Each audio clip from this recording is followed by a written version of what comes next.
thank you so much all for coming. I feel very honored once again to do this, and I've done a few presentations, and each time I have to overcome the awareness of my own insignificantness. You know, who am I to tell anybody anything? But this time I actually realized there is a good reason, and for every artist in this room, this reason is valid. Over the past 5 years or so, I've extensively researched other artists on the internet. Like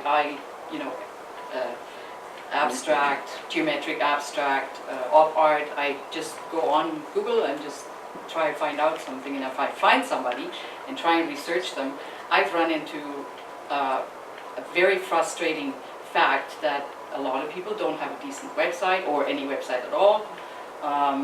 There is just, you have to really dig to find anything decent, right? And that really annoys me as a, as a person who wants to know.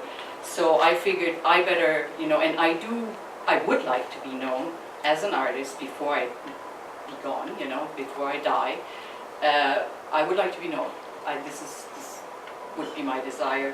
And then I figured, well, if I don't let anybody know, then nobody will know. So it's a kind of logical conclusion to do presentations. And as a matter of fact, I have a questionnaire prepared. You don't have to, and you don't have to put names on it. The questionnaire is very short. There's some pencils, and it's lined right there by the refreshments. If you could fill it out at the end to tell me what worked, what didn't work. Just be honest. This is not about niceties. This is about me understanding how I can do a better presentation next time, okay? So I would really appreciate it, and I think if you don't want to drop it off right away, take it home. I think, Lizanne, you can probably collect them at one point, or we'll figure something out. I might even figure something else out. And in the questionnaire, I will be asking because that was my next thought, that I might want to do a more in detail talks, like a series of talks about each one of my series, or a group of series, because it's a time issue. We only have an hour today, and I try to whittle it down, so there isn't too many pictures of some periods. But I would like to explain about my art and just let people know, and I would really love to other artists to do the same. This would be more like for the hardcore Sonja Gartner fan, so it's really technical. There will be technical, there will be progressions and stuff like that, which is also today, but I would be into that. Okay, so just let me know if you're into it, need an email or something. This particular one is called an artist's portrait, because I try to paint a picture of myself as an artist, what goes on in my mind, what motivates me, how do I, how does it all work? Because that's what I find interesting about other artists, right? That it interests me. So I've always been drawing as a child. I've always done art, different things, and I'm going through these different things. I don't have too many pictures from childhood and teenagehood, but just a few to show actually what it is. Because I didn't draw like most people, like kids, or one picture for the fridge. I drew all the time. And I didn't just draw one picture. I would divide the page into little sections, much like a comic book or something. And there were stories going on, right? And so it's a little bit different. And I was really obsessed with it. And throughout my life, I've always done art. Painting has been just 7 years. And I think that was everything. Hoping I'm not forgetting anything. Jacob, my friend, actually my other friend Camille, she will be she will videotape this for the internet. If anybody has objections to being, in the group or something, please let me know. We'll try not to have you in the shots or something, which is probably not happening anyway. And now, please, Jacob, would you do me the honors? I want him to read a little poem that I found on a bookmark with the Buddha when I was 27. I read it then, it meant a lot to me then, and it pretty much sums up my philosophy now. So, go ahead. And after that, I will do the presentation.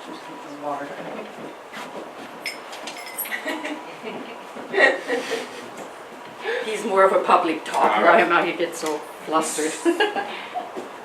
So think as if every thought were to be etched in fire upon the sky, for to see. For so in truth it is. So speak as if the world entire were but a single ear, intent on hearing what you say. And so in truth it is. So do as if your every deed were to recoil upon your heads, and so in truth it does. So wish as if you were the wish, and so in truth you are. So live as if God himself has need of you, his life to live, and so in truth he does. Thank you. Jacob, could you just pick the painting off the thing there, because we're going to have the painting, just put it down. Thank you. Okay, everybody, I have to apologize for some of the quality of some of the pictures. I had gathered it all and then started to use Sandra's camera and noticed there was a huge difference in quality, so I really apologize, but it was such an enormous task just to get all these photos gathered, so please bear with me. Also, if I don't speak loud enough or my English doesn't make sense, please say something and just holler. And if you have any questions at all during and after the presentation, please feel free to ask, okay? Oh, we have to take the book off. That would help. Right. It's blinding. Oh, thank you. Okay, so this is at the start. We would probably be starting at a time where I am 7 to 9 years old. It could be a little bit earlier, but not later. And this just depicts, I would draw just regular scenes most of the time. There was always a bunch of people involved with lots of kids. There would be lots of traveling all the time, and there was injuries to be mended, broken bones to be fixed, diapers to be changed, and kids to be fed, and more traveling. So, oh, this is really dark. Here is some people are traveling, and you can see the division. Oh, my pointer. Hold on just one second. That's all. I have a pointer like Nora had. Thank you. Yeah, I've got it. You can see how the division of the page and stuff, because I was always told, don't waste paper, and I was given maybe a ballpoint pen or something, so I would draw, and that's the continuation of the other part. You can see this guy on the bottom. He is the typical German exhibition of a bushman, like with his bone in the hair and the ring through the nose and the loincloth and stuff. Here again, the scenes is divided. These marks here, let me see if I can get that thing to work properly, are just smudge marks, like when these old-fashioned ballpoint pens, they were really smudgy, so I had to clean it off all the time. And this is the next page in the same story. So they just keep on traveling and doing stuff. And when I first, years ago when my mom gave me these pictures, I didn't really pay much attention. I thought, yeah, that's nothing to write home about, it's just kiddie stuff. But on a closer inspection, and after painting for 7 years and exploring art more, I realized I had a real quite good knowledge of foreshortening naturally. Yeah. There was, and also here, the way things show and don't show, it was quite remarkable for that age. I have some sketches from Sandra just to demonstrate her skill level at the same age. We're now switching over to, Gisela, German. We moved to Mexico when I was 11, and I lived there for 6 years. And I had a favorite aunt whom I always would write letters to. And there was always illustrations. Even in my books, my school books and stories, always illustration of what I was describing. And this is the description of us. The first time we went out to a restaurant, we met Mexican time head on. We probably waited about 2 or 3 hours for a table. And this is our fight for a free table, the illustration.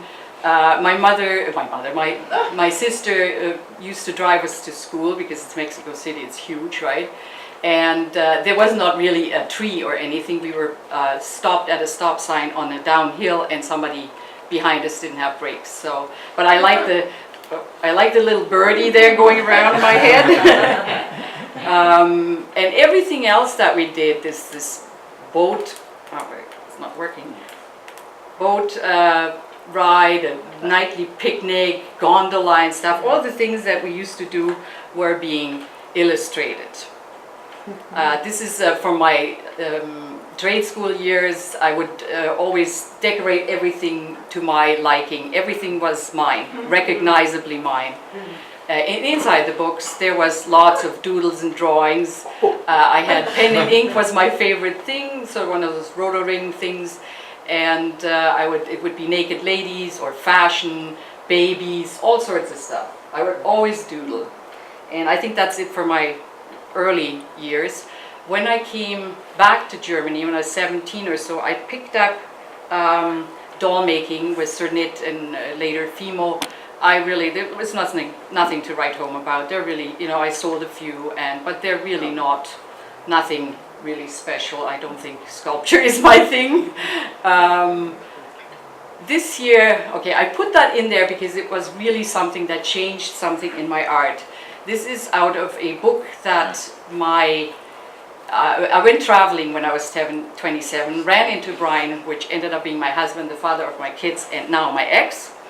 And he introduced me to a book called Drawing on the Right Side of the Brain. And you can see that the picture is upside down, but the writing is right side up. This is a sketch of Pablo Picasso. And up top, I think it says, don't look, blah, blah, look at the upside down images. It is better not to know. Simply start copying the lines. And the reason why I put that in is because I presented this book when I was homeschooling to my kids. This is what it looks right side up. And gave it to my kids, and I think Sandra was 9 or 8 and Lydia was 7 or 8. So, they were 7 and 8 or 8 and 9. And so nobody can tell me they cannot draw. This is what Lydia did at 8 years old, drawing upside down. This is Sandra's, I think, and she just had a bit of trouble with joining the parts, right? She just kind of ran out of, had an empty space there. But this is what can be done. And these exercises opened another different way of looking at. This is actually Sandra's sketch at that age, so same age level. And you can see the way she did perspective naturally. Nobody taught her that. The exercise was copy what you see, try and copy what you see in the room, right? And I'm really blown away by it now that I look at it from a more artistic standpoint of view. Sandra has surpassed me as a sketcher and drawer. She's a very accomplished tattoo artist. I couldn't even go there, This, I put that in because it's a side-by-side one that I had. This left-hand side demonstrates the skill level of where I was sketching and portraiture, which I wasn't really too much into it, but with Brian, we sketched every day when we were traveling. We would just be a lot of drawing and doodling. And the left-hand side shows the skill level before. And you can see there's still, the eyes look very flat. This is not proportionate. This is too big. There's tons of mistakes, right? It's not bad. You can probably tell who it is. But the right one was done probably within the... Whoa, sorry about that. Sorry about that. I did something here. I touched something. I hope it goes away with the next picture. And you can see that it is a little bit more proportionate. Did I do something? It's just a zoom. Drawing on the right side of the brain, Sonja? You just got to pull it to your left. Oh, sorry about that. Thanks, Lisa. You can tell there is an improvement, right? And after reading that book and doing the exercises, I started to copy wildly everything that I saw. And just any magazine was game. This is from a pamphlet for a doll museum, sculptures, whatever, I was game. Seashells we found, just in general, but portraiture in particular. Whoopsies. This is a Mexican lady. We started travel through Mexico, and when we were waiting for a train or a bus, I would ask the Mexicans for their ID pictures. And they would gladly just stand there and watch me in 15 minutes do a sketch, And I was getting really, really good at it. And to the point where I would actually go pen and ink. This is Brian, and because pen and ink is so unforgiving, you put the line down and it's there. And I was getting quite comfortable at it. So that was my skill level at the time. I also did a lot of doodling. Where is that cursor? I'm gonna have to move it out of the way. These psychedelic doodles with pen and ink was my favorite medium. And what is really good about them, I recommend them to all artists, because you look at a shape and it turns into something else, and it turns into something else, and it turns into something else. And this also helps me, this way of looking at things helps me even now to see so many things in my paintings and other people's paintings, and in nature, everywhere you look, right? I have to drink something. So we did a lot of doodling all the time. And you can see here I'm experimenting with textures and shading and all sorts of stuff. Oh, here's that poem. A little triangle pieces, pretty much what I'm doing now. You know, it was already in my makeup there to do this sort of thing. It's always fascinated me, this bitmappy kind of world around us. I even tried some Escheresque kind of impossible realism. And as long as you can visualize it, you can draw it, right? That's the whole trick about it. And I was experimenting with, here's distortion and stuff. These are a couple of examples of sort of more, not political, but personal statements that I was doing. This was a portraiture of a couple that we were living with on 4th Avenue at one point. The guy was really screwed up and very suppressed by the woman, hence the scale is out of, like the seesaw is down, and she was, I think, controlling him sexually, and that's that symbolism there. But you can see some of these sketches how political I was in my statements, It was like really surprised me looking at them again. There's a baby inside the testicles. This was an illustration of somebody in my family always trying to hammer ideas into my head. I got really graphic, I got really totally into going all out into the descriptive stuff, right? Which is not what I'm doing now. This was a little bit later sketch, but it still shows the looseness that I had for sketching. I had a real good loose thing going on. That's actually an ad for a real estate company that when my then husband was doing graphic design, and I did that for money. So now we're coming to the part where when my kids were born, I stopped all sketching whatsoever for probably about 15 years, at least 15 years, except for maybe doodling with the kids. And I lost all those skills. This is I ran into a dollhouse, a miniature show, and I was so fascinated that I immediately bought myself a little dollhouse and made a bunch of Fimo stuff. And of course there was always lack of money, and I tried to make money with stuff. And this wasn't too bad, but it doesn't pay much, right?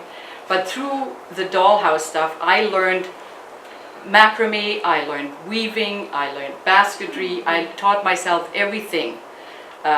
Everything in the dollhouse, this is all made by me and sold, I made the plant, I made the planter, I crocheted the Afghan, the leather chair, everything is done in miniature. You can see my hand up here, this part here. This is probably less than 3 inches. It's a dollhouse for the dollhouse. And on the below you see everything inside was made, handmade. And I probably sold it for $20 or something. So this is when the girls were little, the last one wasn't even born yet. Brian made the doll, that shell, and I made all the inside. You can see these things are bought, the metal parts and this stuff. But most everything you see, the bird with the bird cage, the cabinet, I found some findings, the furniture, the dollies, the rug, the basket, the broom, everything was made, even the sink and the scrubby. So it was lots of fun. I became totally obsessed with it. Most everything on this is also done by me. It's another dollhouse thing. So I did that for a few years, but there is really not any money in it, unless you specialize, I suppose.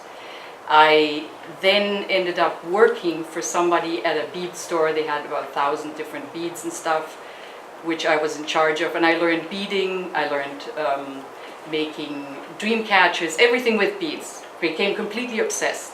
I still have almost like a mini bead store at home, which I occasionally dig into and make something out of, right? So the next thing that came along was ceramics, and I started it as a hobby, and within about 3 months, or 2 months more or less, I had asked my teacher all the questions that she could answer, and you can see the wild experimentation with everything. You know, I just tried everything and anything.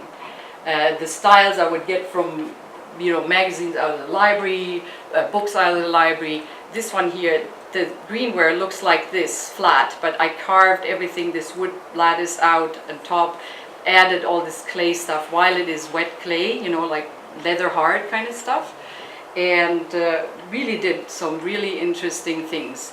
You can see in these pieces that I did a lot of design features that I'm using even now, and got really quite skilled, and it did make money. It was a money maker. You know, people started to recognize my art and come to the shows that I was going to, and I won some, you know, awards and first prize and this and that. But this doesn't mean anything to me. Money speaks, you know, and I just totally focused on this stuff. Like teapots made good money, you know, mugs did not. Just got into all sorts of stuff. Everything was different. They were all one of a kind, and people really appreciated the fact that nobody else had one like it, right? And I have about 2 pieces left. See, that's why I'm going to keep some of my paintings.